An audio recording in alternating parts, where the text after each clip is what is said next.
This is the Naked Genetics podcast, taking a look inside your genes.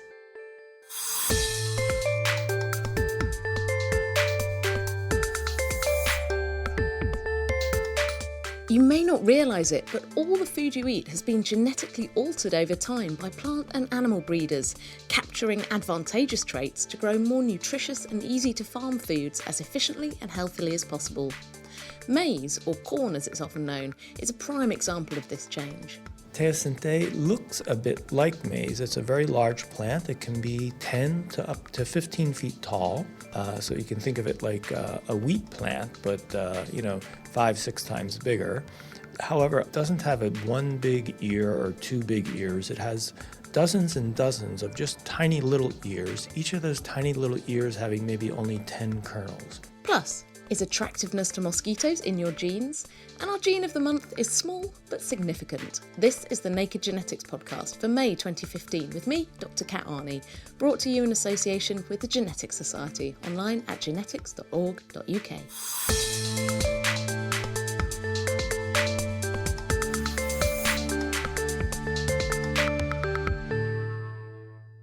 This month, I'm reporting back from the Genetics Society spring meeting, Breeding for Bacon, Biofuels and Beer, which was held up at the Roslin Institute in Edinburgh last month. Over 2 days, we heard fascinating talks from a range of researchers working on ways to make the plants and animals that we eat more efficient, healthy and sustainable in order to deal with the challenge of feeding an ever-growing global population in a changing climate. I caught up with one of the organisers, DJ de Koning from the Swedish University of Agricultural Sciences, to find out more about the idea behind the meeting. So there's been a lot of developments in both plant and animal breeding regarding the use of genomic and genetic technologies over the last 5-10 years. That is both the use of really huge molecular marker sets, so tens of thousands or hundreds of thousands of DNA markers or even whole genome sequences, but also the technologies in gene editing, so modifying these on a much larger scale than previously thought possible. And people discuss these a lot in meetings within their own species or within crops or within livestock. But it is very rarely that we have a meeting where these experts come together and we can talk across species and have some sort of cross-fertilization. Appropriate term. Tell me about some of the talks that we've heard so far. Jack Deckers gave a really good introduction to the area from a livestock perspective. This is what we call genomic selection, where we use tens of thousands of markers to do our selection of the best animals for the next generation. Yesterday we finished off today with an amazing talk by our Mendel lecturer, John Dubley.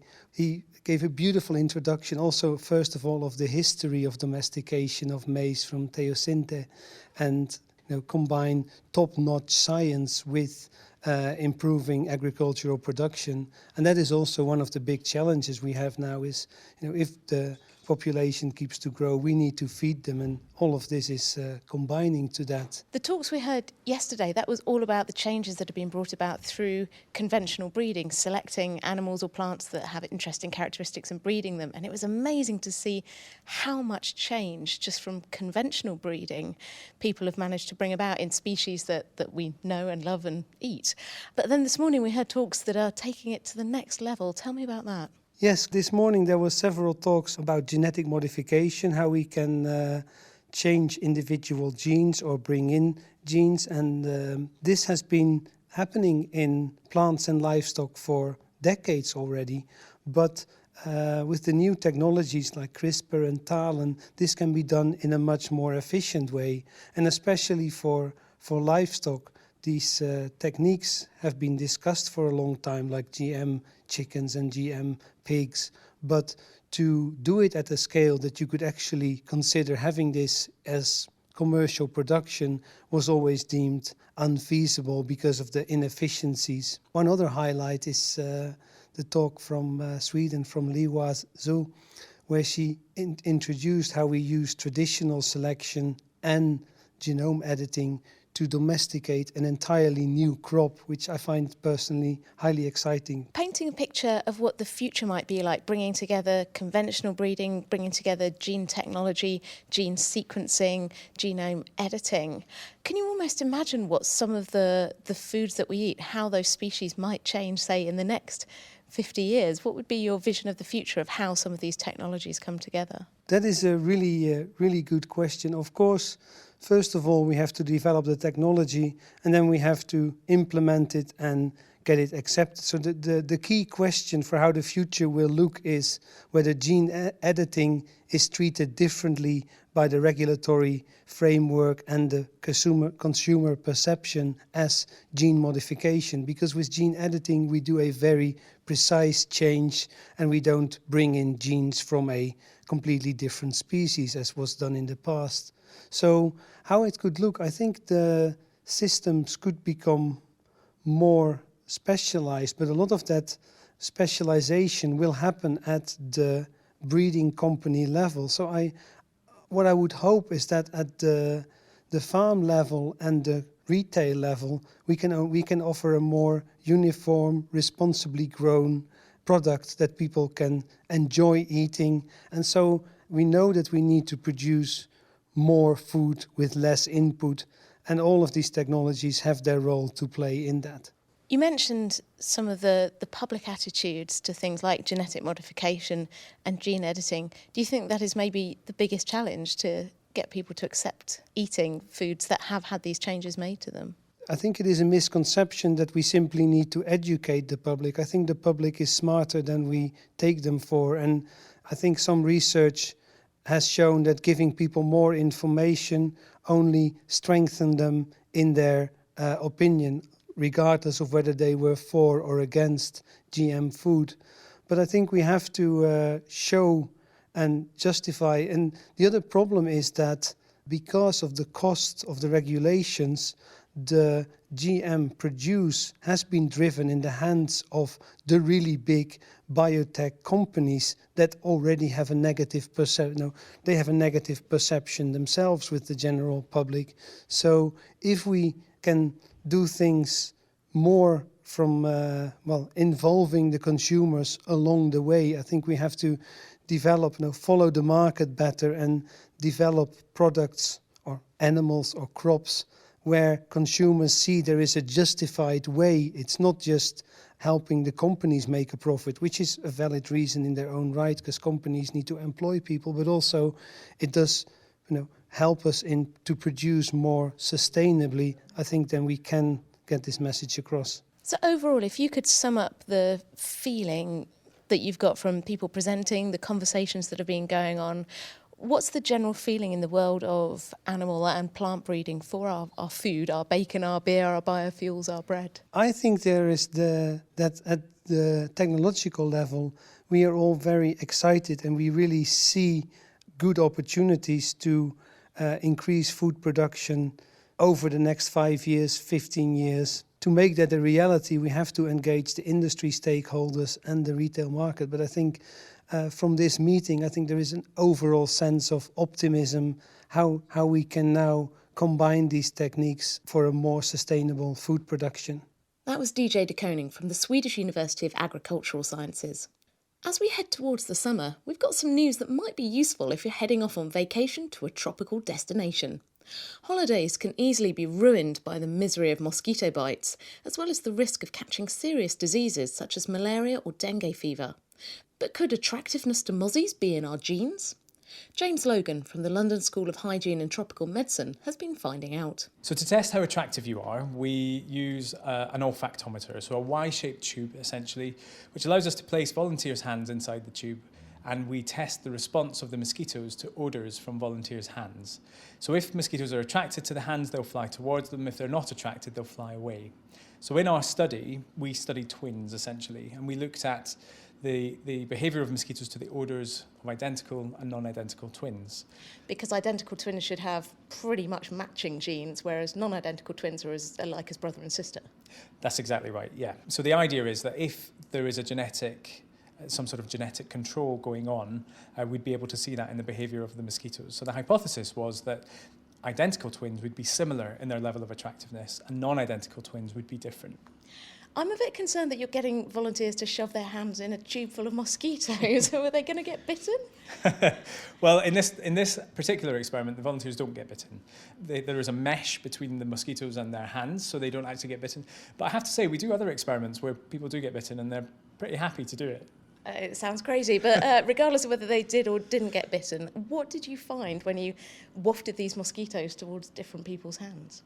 In our test, where we looked at about 40 sets of twins, what we found in our experiment was that mosquitoes were equally attracted to odours from identical twins. And when we subjected them to odours from non-identical twins, that correlation wasn't there. So what that told us was that identical twins were similar in their level of attractiveness to mosquitoes, which suggests that there is some sort of genetic control of how attractive you are to mosquitoes. We hear a lot in the media about genes controlling things like our height, our IQ, or our risk of diseases. How does this sort of level of attractiveness to mozzies compare? When we do this experiment, we have to do a calculation for heritability, and that gives us a value between 0 and 1. Now, the values that we got were quite high, astonishingly high, actually quite surprising, really at the sort of level of the same sort of values you would get for IQ and height. So, it really was quite surprising. It seems to be a very strong sort of genetic component. We also know things like high IQ, they're not necessarily just one gene. Is it that there's a gene for attractiveness to mosquitoes and some people have one version or another, or is it going to be more complicated than that? At this stage, we don't know. So we know that there's something going on genetically. The next stage of the study is then to identify the genes involved. And there could be more than one gene. There probably is more than one gene involved. We know that mosquitoes respond to odours, and how attractive you are is determined by the odours that you produce. And these odours can be produced in different ways. They might be produced by the body itself. They might be produced via the skin bacteria, which can also be influenced by your genetics. So there's a lot of unanswered questions here, but it's really exciting now that we can go on to the next stage and look at the genes.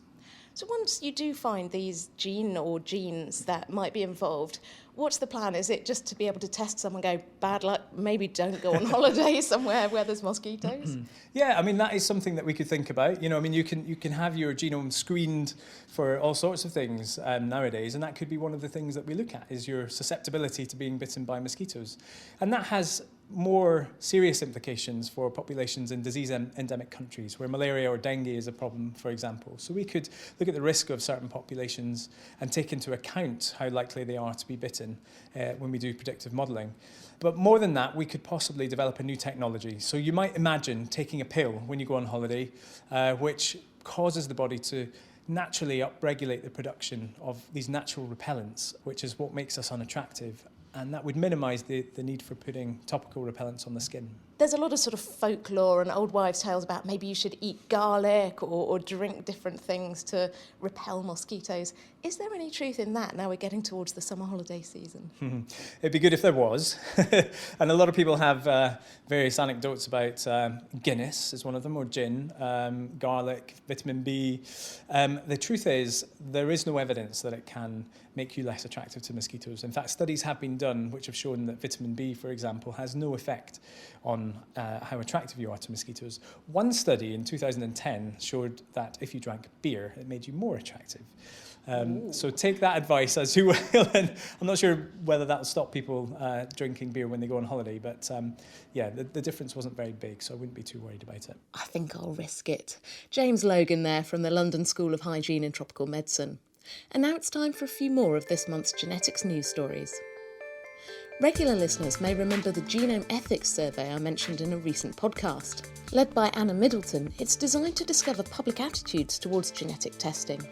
Now the first results are in, and 98% of the 7,000 people from 75 different countries who've taken the survey so far say that they want to be informed if researchers looking at their genetic data find gene faults or variations linked to serious preventable or treatable diseases. However, fewer wanted to know if their genomes revealed information about less serious conditions or had currently uncertain consequences for their health. This is important because while scientists have identified many genetic markers for certain diseases, just carrying a particular gene fault or variation linked to a particular condition isn't a guarantee that you'll develop it. There's still much about our genes and genomes that we don't understand, let alone can use to benefit people's health. But studies like the Genome Ethics Survey help to reveal public attitudes towards genetics research, which will help scientists and policymakers ensure that their plans fit with what the public want. Not only are naked mole rats known for their distinctive looks, best described as a wrinkly sausage with teeth, they're also famous for the fact that they're strongly resistant to developing cancer, unlike all other mammals. This unusual trait stems from the exceptionally large amounts of a sticky molecule produced by the rat's cells, known as hyaluronan. To find out why the naked mole rats have this superpower, researchers at Queen Mary University of London studied the gene responsible for making hyaluronan, known as HAS2, in 13 different species of mammals. They found that the naked mole rat's HAS2 gene seems to be completely unique to them, differing significantly even from other closely related mole rats. The scientists hope that identifying the crucial genetic differences between HAS2 and different species will shed light on the processes underpinning the development of cancer, and even point towards ways to prevent tumours from forming in the first place. And if you'd like to find out more about those stories, the references are on our website. That's nakedscientist.com/genetics.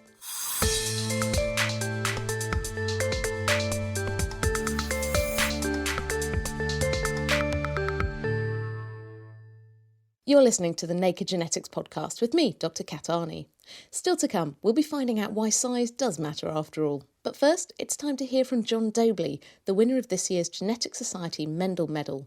As DJ mentioned earlier, he's been finding out how thousands of years of selective breeding have changed teosinte, a plant with just a handful of tiny rock-like kernels, into the large seed-packed ears of maize or corn that we know today. Maize is a crop plant that's native to the New World. It was grown by Native American peoples from Chile all the way up to Canada. In the Amazon jungle, it was grown in the deserts of the southwestern United States, in the high mountains of the Andes, in the high mountains of Mexico. So it was a very broadly adapted grain crop that was the major food source for many Native American societies. Tell me about the history of maize. Where did it first come from? So what we've learned over the past several decades is that maize was domesticated in Mexico, in southwestern Mexico, southwest of Mexico City, and it probably was first domesticated about 10,000 years ago by Native American peoples. And after that initial domestication, it spread all the way south into South America and all the way north as far as Canada. So this was farmers going, oh, that looks good, let's grow that. Oh, that looks better, let's grow some more of those. I think that's how the process worked. These were very observant people. They were excellent naturalists. They knew plants inside and out. The way I like to put it is if you took most modern people in highly industrial societies like the UK or the United States, and you let them go in nature, they would starve within a week. But these people back then could probably collect in just a few weeks enough grain crop to last them all year. Tell me about the ancestor of maize, this plant teosinte. What did that look like, and what was the journey that took it to becoming maize? Teosinte looks a bit like maize. It's a very large plant. It can be 10 to up to 15 feet tall. So you can think of it like a wheat plant, but 5-6 times bigger. However, it doesn't have one big ear or two big ears. It has dozens and dozens of just tiny little ears, each of those tiny little ears having maybe only 10 kernels. And so the architecture of the plant is rather different. It's very branched and not like maize, which typically has just one giant stalk. What genetic changes do we know must have happened to turn those plants with their rock-hard little seeds into lovely corn? Well, we know a bit of the story. Of course, we don't know the whole story. One of the changes we're aware of is controlled by a specific gene that takes the many little ears of teosinte and blocks them from forming and instead replaces them with one rather large ear. And so that gene has a big effect on the number of ears on the plant. And the one large ear could have a lot more kernels than the many small ears in teosinte. And the logic behind having that change is, if you think about it, if you were someone needing to harvest grain from from a plant, would you want to pick 50 tiny little ears off the plant, each with 10 kernels, or would you rather pick just one ear with 500 kernels? Well, I'm kind of lazy, so I'm going to go for the one. Exactly. And so they selected for that change to make the plant easier to harvest. And what about some of the other genetic changes that have happened? Are they all similar things that humans have said, oh, that looks useful, let's go with that? Yeah, it's exactly like that. Another one is there's another gene that's involved in the manufacture of this little casing around the teosinte kernels. And that gene was changed so that those casings no longer form and the kernels are naked or uncovered on the ear. And that makes the grain much easier to eat because it'd be as if a walnut, instead of having a hard shell around it, was just sitting right there ready to eat. Are these just single genetic changes we're talking about? With some traits, particularly in humans, it's many, many changes that make one variation. Are these just single changes that have wrought this very big change in the plant? So it's a mix. So in turning teosinte into corn, there are some of these genes that have single, very large effects on the way the plant looks. But then there are also many other genes with smaller effects. So it's a combination of the two. And it is, in a way, very similar to many traits that are different between different human populations. Things like eye color have a few genes that have very large effects, and then some other genes with smaller effects as well. And would all these kind of changes have been just kicking about in the teosinte plants for a Native American to spot and go, oh, there it is, and just start growing that one? Yes, I think it probably largely works something like that. So teosinte is a plant that grows in enormous numbers in Mexico. It's just millions and millions of plants growing over the landscape. And they're each genetically different from the next one, just the same as people are each genetically different. And so they could spot one that was having some desirable traits and use that one to grow the next generation. And so this is just random variations, random fluctuations in the teosinte genome that we've managed to capture and keep going for many, many years. That's right. And as in any genome, there's a process of mutation in which errors are introduced each generation, a few things that don't work quite right. For the most part, those mutations are destructive and interfere with the ability of the plant to survive and do its job. But occasionally one of those mutations is useful. And what people were doing was spotting the useful mutations and encouraging them to make their crop. Do you think people realise when they look at maize on their plate or sweet corn and think, this is a pretty mutant plant? I would hesitant to guess what people think. Probably most people don't think that deeply about the food that they eat, unfortunately. If you want a really good mutant, think about cauliflower. Now, if you look at cauliflower, that plant has a hard time surviving on its own and really is highly dependent because it doesn't actually make good flowers. It just makes this mass of tissue that wanted to be a flower but was disrupted. Where's your work taking you next? So I'll mention one of the experiments I've been trying to do, and that is to see if we can, in a sense, re-domesticate teosinte. So we've started with just taking a large number of teosinte plants, growing them in a field, and just like the ancient agriculturalists, picking out the ones that look the best, and then using those to start the next generation. And we want to do that over several generations and see how far along we can move from teosinte in a maize-like direction by applying artificial selection the same way that ancient peoples may have done. So they did that over maybe 8,000 to 10,000 years. How long do you reckon? Well, I'm not going to be around that long, and so I'll be happy to do it just for about 10 years and see how far I get. And I've already identified a younger colleague who's just starting his career. He and I are going to work together on this, and so he can take on the project when I retire. John Dobley from the University of Wisconsin-Madison. It may be a bit too early in the year for music festivals, but it's always the right time for a science festival. This month I went along to the Imperial College Festival to check out a fantastic range of exhibitions and events covering everything from quantum physics to infertility. One stand that caught my eye had a big computer screen covered with a spiralling interactive tree of life. I asked its developer, James Rosendell, to walk me through it at the rather noisy launch event. This is a visualisation of life on Earth and how it's related through evolution. So we've got amphibians, mammals at the top, and then reptiles to the right and birds underneath. And you need to think of this as being rather like a map. So you can zoom into an area and see further detail. So zoom in and then you start to see. We've got some monkeys, old world monkeys, apes and humans, tarsiers, lemurs, primates. Ooh, there we go.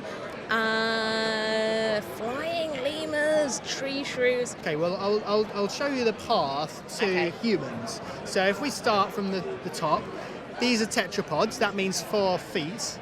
And that includes the amphibians, mammals, reptiles and birds. There's a lot more life than that on the planet, of course. But if we zoom in on mammals, first of all, now we see these details appearing, and within those we can see primates. So we're amongst them. We can see our sisters, rodents, dormice. We got bats, and I believe there was armadillos, my favourite animals. So where do we go let's from go here? to armadillos then, if they're your favourites, because I actually also love armadillos. So let's just go here. Now, you may or may not have known, but an armadillo is actually quite closely related to anteaters and sloths. Together, they're a closely related group. And are all these relationships, they're worked out by looking at the genetics of the animals and how closely they're related? Yes, they are, although there are some relationships in here that have been guessed based on the naming of the species.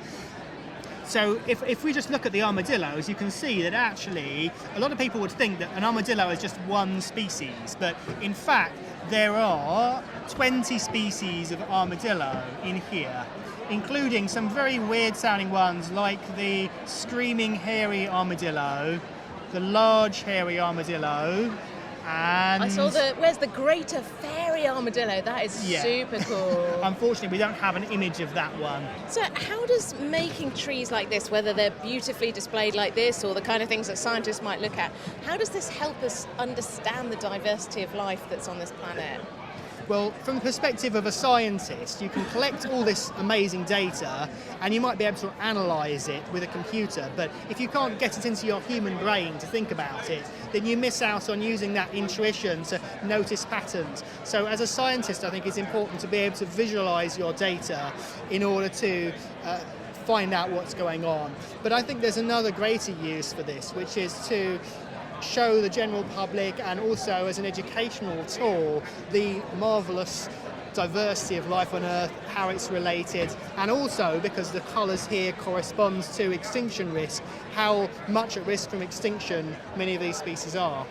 And is this available online for people to play with and explore? Yes, absolutely. It's available at the website www.onezoom.org. And we're about to launch another version of it which enables people to build their own family trees to see their more closer relatives, and that's at www.zoompass.org. That will be coming to you very soon. James Rosendell from Imperial College. And finally, it's our gene of the month, and this time it's Sarcolamban. A relatively new addition to the list of fruit fly genes, Sarcolamban gets a mention because of its unusual size. It's much, much smaller than regular genes, and one of thousands of so-called smorphs, or small open reading frames, scattered throughout the genomes of many organisms. For a long time it was unknown exactly what, if anything, these smorphs did, but the tiny proteins that they encode are now being discovered to play all kinds of important roles in cells. Sarcolamban itself makes 2 little proteins, known as peptides, that are important for keeping flies' tiny hearts beating regularly, and a similar gene has also been found in humans.